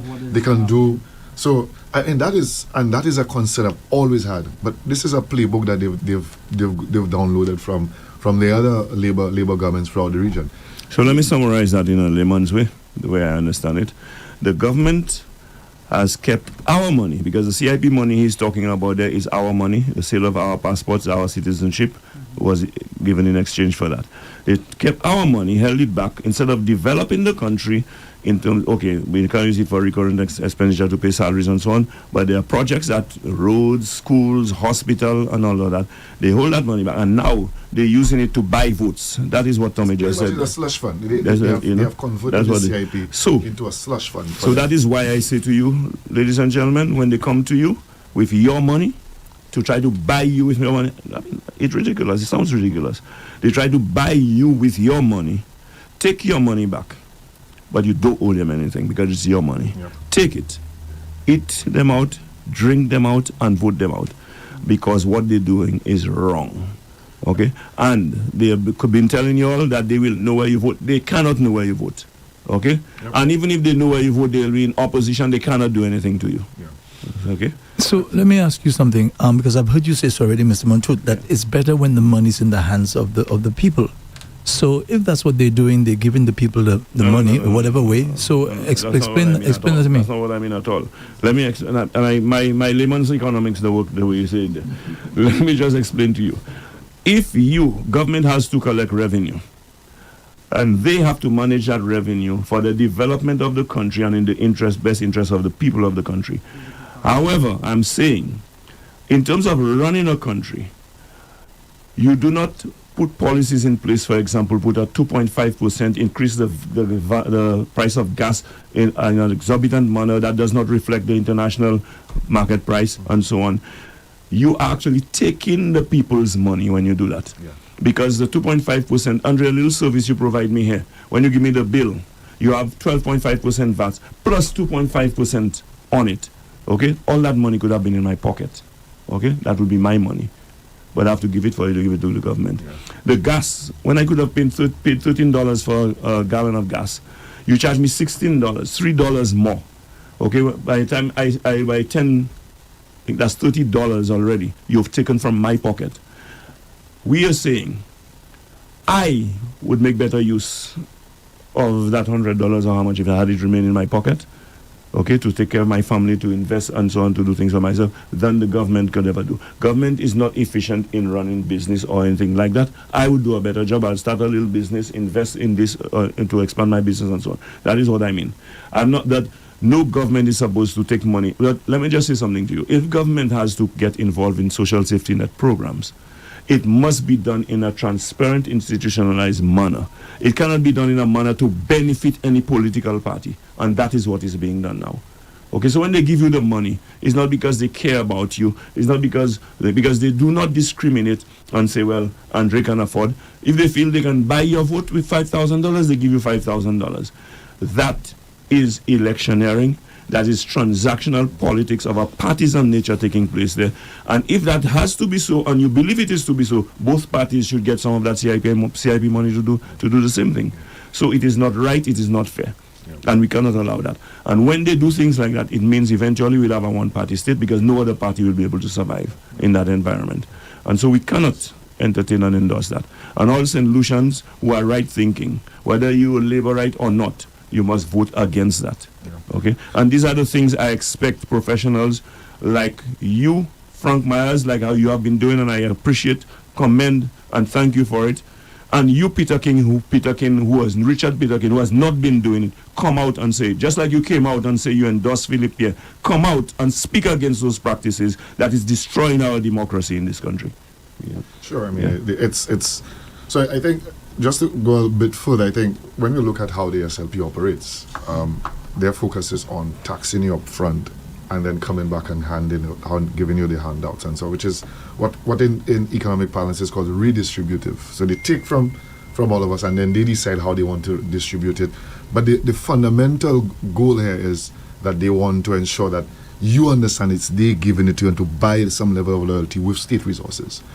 The United Party, on the other hand, focuses on pre-distributive policies where we ensure that before you are taxed, that you have your money, like exactly what Spider said. The money stays in your pocket. We create the environment for people to have more monies in their pocket, that they can have better incomes, and they can now make decisions about their household decisions for themselves and not the state. So, again, it is a political organization, the Labour Party, that focuses primarily on leveraging state resources to remain in power. And like Spider said, you cannot continue with this, because what you're going to realize is cases like Dominica, pretty much a one-party state. And when we hear the Labour Party constantly saying they want a 17 not, it's an indication that this is where they're going. They want a complete, they want to destroy any other political organization for them to have total unfettered rule over this country. And we cannot allow that to happen, especially with the persons that we are seeing in Richard Frederick, Ernest Hilaire. Can we imagine these guys having total unfettered control in this country? We are going to, so this is going to be the mother of all elections. St. Lucians have a serious decision to make about the future of this democracy. And what we're seeing, that this political organization is a clear, present, and existential threat to our democracy and the future of this country. So this is going to be, St. Lucians have to come out, Spider. Definitely. And vote for decency. I mean, and vote to return St. Lucia to a place of civility. I mean, for 4 years we've had persons on the media. I mean, the kind of hate and vitriol that they've introduced. There's an agenda of hate against one man who stood up to these individuals. That agenda of hate, and it is slowly seeping into the consciousness of our society. We cannot be a hateful country. We are going to implode if that continues. And I can promise you, Spider, that the men and women who are part of that team, the United Party, have when you speak to them, we want to return this country to a place of civility, decency. But you see, the hate too is based on so much hypocrisy, like I was saying to Andre earlier, when I talk about the racism that they promote in here. You know, as if Bob Marley, Obama, Kenny Anthony, and all of those people not in a similar situation to Alan Chasney. But there's something that I listened to on a show that you were on. I think it was last night. And, you know, a part of the hate thing, you know, attacking Alan Chasney about colonialism, Alan Chasney said colonialism has no conscience and so on, without any context, without anything like that, in the perpetuity. And that has been going on from last election, and they continued right through. I want to ask you all a question. You all are younger than I am. I mean, I don't think any of you all were wrong for independence. And Andre and I were there. So let me just... That's true. No, I was not born. I was. These fellas were not around for independence. These fellas were not around for independence century. You know, I'm a child of independence. These fellas were. It's so important to me. These fellas were not around. I was getting ready to vote already that time. Yes. But let me just inform the two of you and the rest of the young St. Lucia who may not know. The hypocrites that are talking about colonialization and so on. The St. Lucia Labour Party, this SLP, fought tooth and nail to keep St. Lucia under colonial rule. Let me say that again. Partisans étoiles, St. Lucia Labour Party a gourmet, tout kouayou pour empêcher nous joindre indépendance Saint-Lucie, pour faire nous être en bas conduite l'Angleterre. These were the anti-colonialists in St. Lucia, the St. Lucia Labour Party. Put that in your pipe and smoke it. I tell you, that is a matter of fact. The fellows were ready to destroy the country over that, okay? Andre, you know it. Okay? And these same hypocrites now coming to talk to me about colonialization. Our party party is the party. The anti-colonial party, colonization party, is the United Workers' Party. We fought, and guess who we fought against? The St. Lucia Labour Party, to bring St. Lucia to independence. Yeah. I had to say that. Yeah, And let me ask you, I want to ask a good question, because both parties do this thing, and Mr. Montu just did it. So let me just get your take on that. Let me hear what you have to say. Yeah. Should the descendants of a family, an organization, right, have to pay for what their ancestors did? No. Okay? For example, then Mr. Montut was just speaking about something that happened years ago. I'm sure the vast majority of the members of the Labour Party were not members of the party then. And the same thing happens for the United Workers' Party, because the Labour Party does it as well. So I'm just curious to know, is that fair to those who have taken over the reins of the party? Is that fair for both sides? Yes, it is fair. Let me tell you why. The policies of the party have Never changed? No. That's right. No. Okay? So I was not there when Compton was building the causeway or Rodney Bay draining the swamp. When I say I was not there, I was a little boy at that time. I was not in I didn't know anything about politics, okay? So I was not there. But I am now a part of the organization that is responsible for that, so I am taking the credit because my party did it. Okay? So let them take the credit for what their party did as well. I don't know if it's a credit, but let them take it. Because let me just say something to you. They talk about parties in Mali and they've got the history. You cannot divorce yourself from who you are and what defines you. Okay? Now, that doesn't mean that because my father was a bodybuilder, you consider me to be a bodybuilder. I'd be happy if you did. But I'm not. That's different. Okay? The individual characteristics and so on. But certain principles, policies, and positions that are held by an institution defines the institution. And so, UWP can take credit for the work that Sir John Compton did. And because we continue along those lines by carrying on his legacy. The St. Lucia Labour Party, okay? These are the same people who have fought for everything positive for St. Lucia. They fought against the Rodney Bay Marina. They fought against the causeway at Pigeon Point. They fought against the tunnels. They fought against the John Compton Dam. Tell me one positive developmental visionary project that took place in St. Lucia. Tell me one that the St. Lucia Labour Party did not fight against. Tell me one. NIC is another example. NIC is another example. Okay, and these are the fellows who want to come and talk to me about development. They want to keep us. So we've built our infrastructure. So I understand if the party is taking credit for the good things. I'm saying when a party. And you want to absolve no, hold on. No, I'm just saying when a party does something that was bad, right? They made a mistake. They made a poor choice at the time. Should that be held? And I'm saying both sides. Should that be held against those who are now controlling the reins of the party? What we're saying is, if it is a pattern of behavior and it is a defining characteristic, that is them. Because not just only colonialism they tried to protect and defend and perpetuate. Okay? Everything developmental or futuristic or visionary to advance St. Lucia, they fought against. That's the point I'm making to you. That defines the St. Lucia Labour Party. And what they do. So you think that the current crop of members of the Labour Party are the same way? That's what you're saying? They're no different. They have not demonstrated anything different. In fact, when I look at some of the persons who are within the party and those who are on the periphery and so on, very radical elements. I mean, you don't want to. I'm not going to call them their names, but they hold some of these same very radical views that in 1979. And so for me, it's almost like deja vu in a sense. We've seen a return of that sort of very, and it's again, back then, they were fighting Sir John, but now you see they're fighting Alan now. And again, it's anybody who has a strong vision for our country, the Labour Party comes against it. And thank God for Sir John and for being that. Let me explain why to Andre. If you develop this country, I, Spider, will become an independent man. Okay? So tomorrow morning, Andre, I know where my breakfast is coming from. I can stand my bill. I can buy my lunch. I can look at you, Andre, and tell you, go to hell. You cannot control me. You cannot manipulate me. That is the problem. Okay?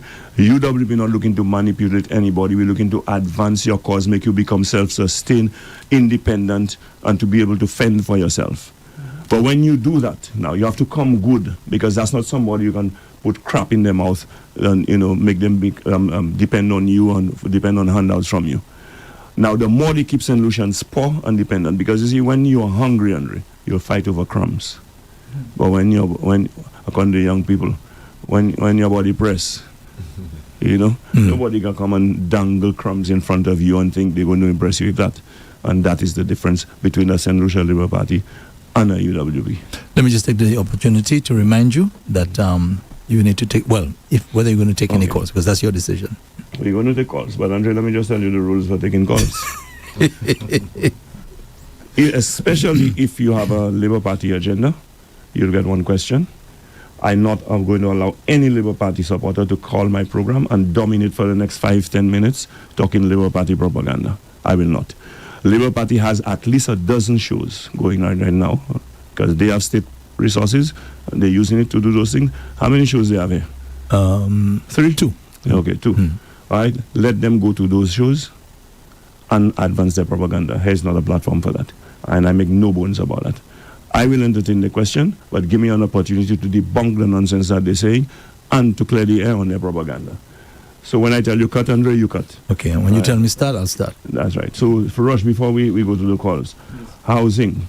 I want you to talk about that. Your housing minister put out a clip talking about housing that he built. Now, interestingly, I saw a house that I had on a show of mine, a house that fell on 2 young guys in Casaba.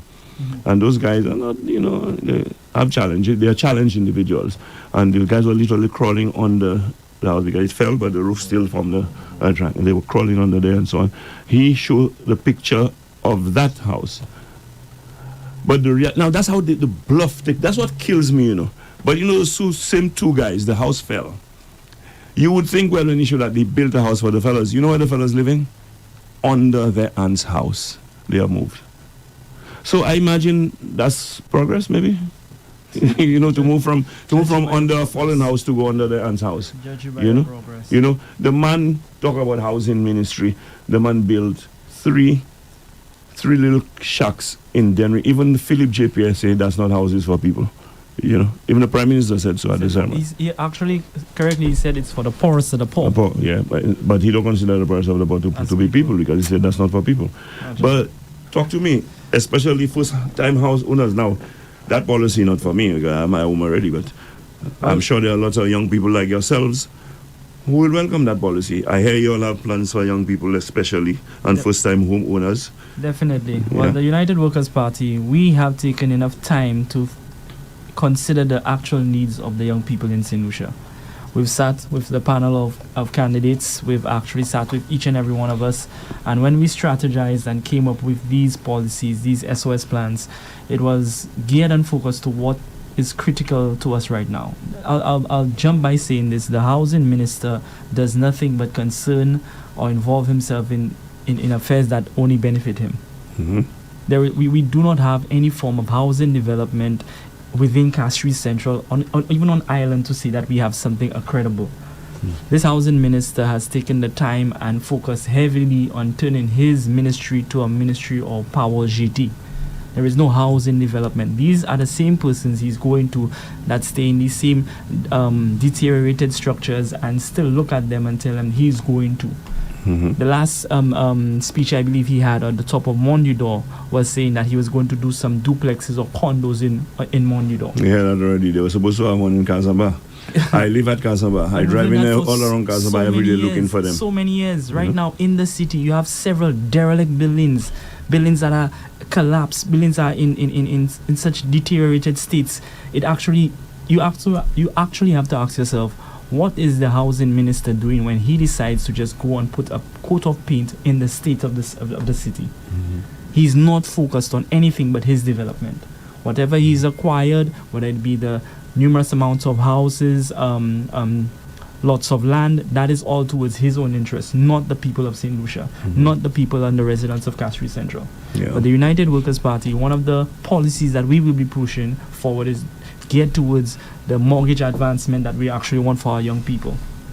The startup policy that young people within St. Lucia would actually have some means of collateral. So if they themselves are advancing on taking any mortgages, that it would benefit them. And this is what the United Workers' Party has focused keenly on. Okay, now, Rush, I know you're the man championing the housing cause and so on, but now that you have mentioned what they plan to do, Tommy, break down the economic side of it for me a little bit, man. So what when you're talking about when you say mortgage guarantee or whatever it is you want to help the young people with? Or should I say first-time homeowners? You said first-time homeowners, especially young people. Particularly young persons. Yeah. So I think the point of departure on this policy is that numerous studies have shown that we have a housing deficit. And when I say housing deficit, the number of houses we need to service our population. And there are persons who currently have homes. And if you look at the quality of their homes, you quote unquote would want to say that this is not the kind of home that you would want a typical St. Lucian to have. So the housing deficit is anywhere between 11 and 14,000. That's a lot of houses, a lot of, and so what we want to do is to ensure that we give opportunities to first-time homeowners to own their homes earlier during their lifetime. Now, one has to ask, what is the main challenge in qualifying for a mortgage, Andre? It is you may have a young person who is working at a government, maybe making $4,000 or $5,000, but the deposit that you need to put towards this loan, this mortgage, is out of reach for most persons, because you would have to take maybe 10, 15 years to save up 30 or 40,000. Right. And that we're saying we want them to get or own these homes earlier. Now, a government we've tried it a number of times, take $20 million, put it in the SLDB, and that they then on-lend it to persons. But how much is that anyway? That's a drop in the bucket as it comes. Because $20,000, you talk about 11 to 14,000 deficit in terms of number of houses needed. Yes, $20 million. $20 million is what if you say the average mortgage 400, that's 50 or so homes. Yeah, we're saying what we really want to do is to give and empower young persons to be able to go to the financial institutions and access that credit. Now, we believe this is a smart policy. You could take $20 million, and we've said we're going to use CIP resources for that, and unlock almost $400 million of credit, mortgage credit that's available in the banking sector and the credit union sector. This is going to transform and rebuild our middle class. Now, we haven't fine-tuned everything and tell you how the thresholds and so on.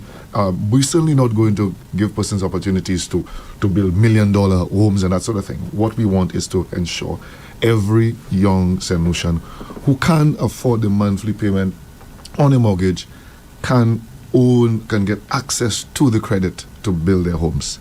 Now, what that does is you are altering the consumption pattern of our population. They are now investing. The biggest asset most persons will ever invest in their life is their homes. Now, when you start to build proper, decent homes, it's going to alleviate the poverty conditions. And that is critical. Now, obviously, there are going to be developers who will come up with their development models. They're going to have housing schemes and that sort of thing. But what we are doing is the financing issue, because we want scale. Plowing $20 million in SLDB just will not cut it. We are saying go to the financial sector and get these resources and empower young persons to own homes earlier. So these resources are going to be grants or another loan? So the way we have conceptualized it is that it's a revolving fund. So the person pays back this deposit that we've given them interest-free over time, so that subsequent generations can come in and have money. Yeah. So it's a smart way. It's just taking $20 million or so, and that's the number we've pitched to unlock $400 million in credit in this sector. And so the government is, that's going to unleash the construction sector. You're talking about, just imagine every year over the next 5 years, you have 100 homes being built. I mean, at one point I thought road construction was labor intensive. But this is nowhere near housing construction. You talk about tilers, plumbers. Painters. The amount of, and that's going to stimulate the economy, boost, and you're going to have monies in every nook and cranny of this country, because people now have monies in their pockets. Young men are employed. They are not on the blocks and that sort of thing. So this is a transformational policy. And I know the Labour Party they are rattled by it because the United Labour Party is the only party that has a history of building decent housing in this country. Redway, Entrepot, Tapio. This is, and we did it through the mortgage finance. And so even now, there is a lot of discussion internally within our party about the low-income housing and how are we going to deal with this. We are not going to put out that policy as yet, but it's something that's on our mind. But that mortgage deposit guarantee scheme is going to empower the young lady that is frustrated that every time I go to the bank, that 10% deposit, I just can't come up with it. Now, people have said the 100% financing is why banks are giving 100% financing. But when a bank gives you 100% financing, they tack on the interest. And that 2 percentage point increase on there could easily equate to what? $200,000 additional you have to pay. You understand? So from that's critical. The layman's perspective, so are these monies going to be deposited into one institution or different institutions? Because somebody may be banking with Republic, another one with some other institution, right? How does that work? Because you don't want a situation where the person is paying a loan, albeit it's interest free. Yes. One, this, another. Well, how does it work? We definitely we don't want a situation where we're going to have a preference towards any one financial institution. Through the consolidated fund, the bank has, St. Lucia government have several accounts at all of the banking institutions in here. You even mentioned credit unions. And credit unions. We are going to have the arrangements with these institutions to ensure that once the loan is approved, the person meets the criteria. And the important thing is that the bank has to do its risk assessment on the individual. If they believe that the young person, even with the deposit we provided, cannot meet, the bank has to make that risk assessment. We are not creating a situation where you are going to have persons defaulting on their loans. We are saying young persons who can afford these, in terms of having their incomes that can meet the payment. What we want to do is to bring that savings up for them earlier in their life. And they will not be retiring. I mean, I know a lot of persons who got their mortgages at 40, 45 and have to retire having to pay a mortgage. We are saying we want to give them the opportunity to access the financing at the scale that we need. I mean, when we conceptualize it, a young lady maybe, she's living in a wooden house, Spider, and she made just $150,000 she needs to be able to go and, refurbish and upgrade the home. And all she needs is a $15,000 deposit or $20,000 deposit. And we are leveraging state resources, CIP resources, to allow them to own and to build decent homes for their families. And that is what it's about. It's about uplifting people. Now, Andre, let me show you the difference in the approach of the UWP. Don't forget your calls. Just remind you. I'm listening to what he's saying there. But he said we are leveraging that being the UWP government. But he didn't say you have to go to Tommy and Rush for them to give you the deposit and financial institutions. You see, that's how you treat state assets, state resources. You see, so that's not like for the direct political gain. I mean, at the end of the day, people will say, well, boy, that policy that by that government was good, so I'll vote for Rush again, and so on. But it's not like using it directly for campaigning, and if Andre going to vote for me, I'll give him the deposit. That is what is the mindset that is open right now, governance is about. And that's what I was thinking while you were talking. You talk about, now, they have the youth economy where they give people $5,000 to start a business. I don't know what kind of business, I'm just saying. And they said they have given over 1,000 young people and so on. I'm looking for over 1,000 new businesses. You know of any in your area, Andre? Over 1,000 businesses have been formed because they say over 1,000 people, $5,000 to start new businesses. But I'm hearing the UWP saying that they're going to give those young people $25,000. That sounds more like starting a business to me. Okay? Yeah. Unless, I don't know. Well, again, when we look at the landscape in St. Lucia, we don't believe that $5,000 is sufficient to even meaningfully start any business here. So, and what we do not want is what you call survival entrepreneurs. People who are just into business just to meet just their day-to-day. And that's not bad. What we want to do is to take St. Lucia where you have growth entrepreneurs who themselves can employ people. And so... Andre, you see the difference I'm telling you? We're not looking for people to continue to be dependent on hand to mouth, and so they have to bow to politicians and so on. So you're providing them with a platform to become growth entrepreneurs, That's so that right, they can now export their services and that sort of thing. But also, one of the critical things about it is that we also now allow in that policy a maximum of 3 persons can partner. So let's say you, Rosh, and myself come up with a business idea. We can go to the government and say, okay, all right, 3 of us, we can qualify for up until $75,000 because of the 3 of us. So you have, so it gives you the sort of skill that you need, the partnerships and that sort of thing, and that's the kind of thing you need to build businesses. And so that $5,000, while I think for them it's about just giving as many percent as possible, because again the policies are tied towards buying political catching, buying votes. That's what it's about. about. What we are concerned about is how do we expand and grow the private sector, which is the engine of this and one of the simple political transaction, nothing transformational. And not to be too blunt on this here, Andre. Right now, do you know how difficult it is for you to say $5,000 can actually start up a business? The second person spend time investing monies into the material. You could let's say a nail technician, spend the time, the monies to invest into the material to start up your business. You spend the monies to actually get the furniture, the setting. You actually have nothing to actually run off on. Most of these persons cannot employ any other individuals inside of their business. Like he mentioned, it's just self-starting, and it gets them nowhere. A lot of these businesses right now are not surviving. A lot of persons actually came to us, why can't this the fellas care about it? These persons have told you that. Some of them even took this money. Guys, you want to take calls? So far. Yeah, we can. We'll take 10 minutes of calls. So. But also, before I think there's a strong focus on startups, but also what we see as scale-ups. If a young person has already started their business and they're doing well, and they want to now take it up a notch, we also believe that we need to reward this person for the success, the risk that we've taken to start a business.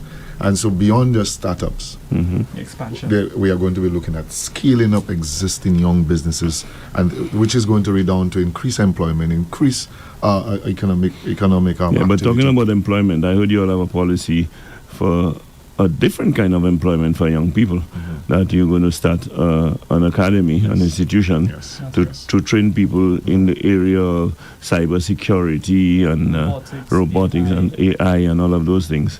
I mean, that is the thing of the day now. I mean, we are currently in what we call the 4th industrial revolution that is driven by IT and digitally. I mean, we can ill afford to be left behind. If St. Lucia gets left behind, and I'm telling you, already behind the 8 ball where this is concerned, we now need to leapfrog and get our young people equipped to be able to benefit from this growth sector, this growth industry. I mean, India, thousands of young persons stay at their desk somewhere in India and could do all designs for you. I think there's one called Upwork or one of these platforms, and I'll making really good salaries and incomes from there. Just off their laptops. You give them, and so it's important that we give St. Lucians the skill sets so that we can. I believe St. Lucia can be the Silicon Island of the Caribbean, just like you have the Silicon Valley. $100, you're impressive. You know, you must be, Andre. You know, I mean, I listen to those young men there, Andre. I mean, when those fellas come here on a Friday to you about meet the ministers and so on, it's pure political crap. I mean, I talk my political thing too, but when you bring people who actually asking you to vote for them, and you say, and you look into them for a future, for a vision, for a plan. That I mean, that is uplifting. That you all almost make me feel like I want to be young again. You know what I'm saying? Sure. And I also believe that we don't want to just neglect, just focus only on the young persons. I mean, the youth economy. My fundamental issue with it is that I believe an economy is for all, and so to sort of segment an economy. That's right. Just, so you have political gimmicks, persons with disabilities, women, and so on. An economy must benefit. Political gimmicks is this fella come if you at universal healthcare. It's illegal. They play this on. Also, Andre, also talking about the second chance policy. Yes. The second chance that we're actually giving to a lot of citizens. You have a lot of young people that have gone wayward, some person that have made mistakes in the past, and yet still up to a day like today, this stays on their record. They cannot find a decent job. we are actually looking at that and Andre, we can see why Rush would be particularly interested in that, because his constituency would have give all the ghettos and in the city. I could tell you, it was only a few that actually made something of themselves. A lot of persons actually, again, circumstances were against a lot of individuals, but you can clearly see that these persons need that startup. They need that opportunity, a second chance policy, a program that we're actually looking at geared towards actually helping persons, seeing that, hey, we can provide them with either the direction, the support they need to get back into the working world. Yeah, reintegrate them into the... That's right. And I will say something. I have noticed our young men are in crisis, Andre. And we need policy. You see, between the ages of 14 to 20, this is what I consider to be the most volatile.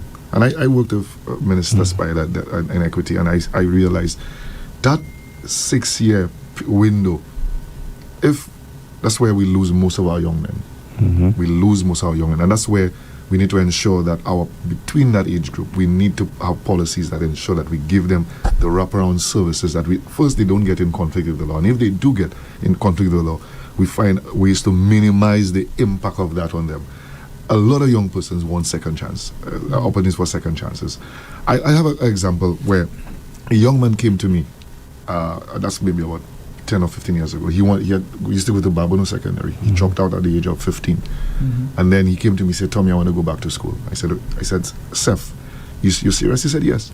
So I went to the Ministry of Education. I said, hey, this young man wants to go back to school. And the reason why he dropped out is because of economic reasons. He did not have, his parents could not afford to send him to school.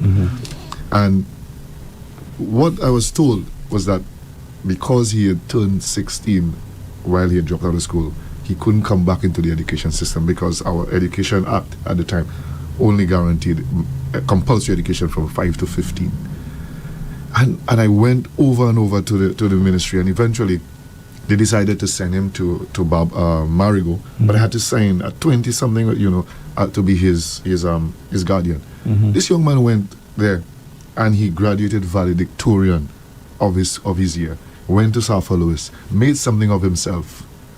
And it dawned on me how many young men who had that opportunity, that difficult start, and they dropped out of school, but they want to come back into the school system. And I would say to you, at the time, I said all we had to do was to, within the education system, build a second chance window for them so they could come back in. And I felt that all we needed to do was amend the legislation from 15 to 18 and clearly spell out within the legislation how we treat with dropouts and who want to re-enter the system. That's right. And so that is the sort of thinking that we have. We cannot continue to lose 70 odd young men every single year. The impact on our productivity, the impact on our families, impact on communities, on our NIC. Who is going to be paying your NIC contributions when you retire? The reality of the situation is that what you will have is that for every pensioner, you may have, for every one worker, you may have 4 pensioners. Then your NIC becomes an issue. So we are tackling this issue. We're saying our young men, we can no longer just accept that they have gone wayward. We are now coming and tackling it head on. And we believe that that's second chance. And we are telling these young men, we are going to ensure that you have a second chance to come back into society, reintegrate, and to be a thriving and contributing member of our society. I have a good question. What about those individuals who are involved in egregious crime? What do you have for them? Let me put one rule forward. There's always a saying called, idle minds are the devil workshop. And a lot of these same young men actually sit in a circumstance where they're saying to themselves, they feel that they have no options left for them, since they've either dropped out, since they didn't do too well, since they found themselves in problems with the law, and it sends them down this path of either pure destruction in the end. This is the keen opportunity, like Tommy mentioned, the time frame that we need to capitalize on. And if we don't find ourselves doing that, we're just going to be seeing the same cycle repeat over and over again. Yeah, and I understand that. But the reality is that there are lots of young men who are involved in egregious acts. Well, that's So the exception. what do we do? There is a system, the judicial system, to deal with them. We have the prisons and so on. But what we have to do is to try to intervene along the way to minimize the number that are going there. Because look, our prisons are the new prison that we have, when I say new, relatively new prison, is overpopulated already. And so, Actually focus on and so even when it comes to, there's a lot of reform you all have to do, when it comes to remand prisoners, you have fellas who inside there for years, whose cases have not been heard. That's not justice.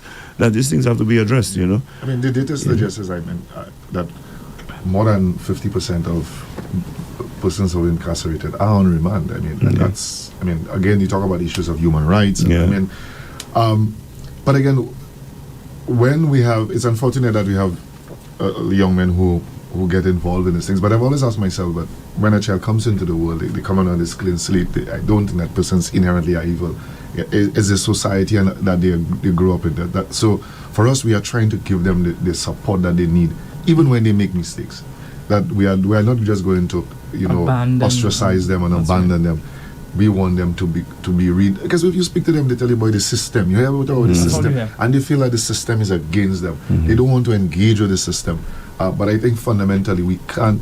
The issue is we cannot continue to be losing so many young men in the prime of their lives. You talk about 25, 30, and who have a lot to contribute to our society. I can give you a clear example, Andrew, not to take too much time here, but I know of this young man, actually from New Village area, kid you not, and this man, probably, he got arrested, I believe, at some point in time for holding up a supermarket. Went in the supermarket to steal some groceries. Granted, the actions was taken against him. He's still on remand. His case has been going on and on. This guy has been on his fourth year, 4 years, and this young man has a family, a startup family, and no matter how much he did wrong, you still have his generation, his family, and persons that relied on this individual again as means of as support.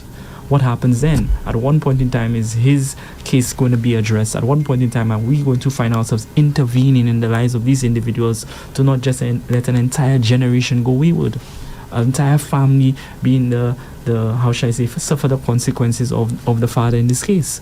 What is happening? And that's how we have the ghettos and a lot of these communities just being neglected, and it's just a cycle of a lot of, how shall I say, abandonment. Mr. Manjut, unfortunately, yes, unfortunately, we have to wrap up. I'm not sorry. I'm sure our listeners were not sorry. I mean, it was a lot different discussion since you all came, because you know my trajectory already, Andre. I mean, I will be pushing the UWP cause and singing their praises. That's the party for this country. I have no doubt in my mind. St. Lucians, you all have your opportunity now. You all have provided us with the policies and the plans. We have to play our part now. Andre, make sure you go out on the 1st of December to cast your vote, exercise that franchise, but do it in the right way, because we are on a mission to right the wrongs. And to ensure that happens, the party you have to vote for, Andre, is the United Workers' Party. There's no two ways about it. If you care about your country, you care about your future. And I will proudly and boldly say so to anybody, because I can stand and defend it. By putting on, you all even say things here I was not even fully acquainted with, when you talk about the second chances for young people and all of those things. I mean, I'm so impressed with the party now. Andre, you hear them every day. What are the plans? What are the policies? Apart from handouts, to keep people as mendicants and dependent on politicians and so on. And create a dictatorship. But gentlemen, we've run out of time. I want to, I know what it's like for you all these days. I almost remember what it's like for you all these days in the midst of a campaign after the election has been called. But I want to wish both of you the best of luck. Thank you. I hope everything goes well for you. I look forward to having you, gentlemen, you, Rush Clark, you, Tommy Descat, forming the government of St. Lucia, representing your constituency by being my minister.